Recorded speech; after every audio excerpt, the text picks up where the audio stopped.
ఏం లేదు 26 జనవరి గణతంత్ర దినోత్సవం శుభాకాంక్షలు.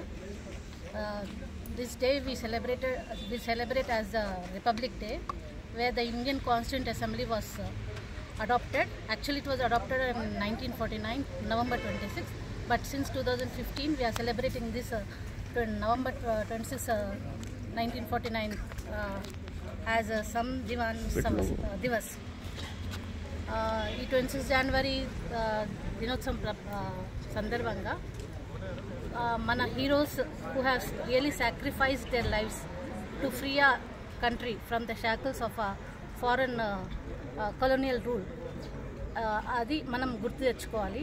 మనము అలా అంత కష్టపడి మన స్వాతంత్రం కోసం ఇంత పాటుపడ్డ తర్వాత అసలు మనము తేలుకుంటామా? మన ఇండియన్ పవర్టీ చూసి చాలామంది అసలు ఇండియా బాగుపడుతుందని అనుకున్నారు. కానీ ఆ క్రిటిక్స్ నోరు మూత పడేలాగా మన డాక్టర్ అంబేద్కర్ ప్లస్ ఇంకా కాన్స్టిట్యూంట్ అసెంబ్లీ మెంబర్స్ వాళ్ళందరూ కూడా మన కాన్స్టిట్యూషన్ ఎంత పగడ్బందీగా చేశారంటే ఈవెన్ అదర్ కంట్రీస్ కూడా ఇప్పుడు మన డెమోక్రటిక్ కంట్రీ అని ఇండియాని ఒక ఎగ్జాంపుల్ డెమోక్రటిక్ కంట్రీ లాగా తీసుకుంటున్నారు ఇప్పుడు.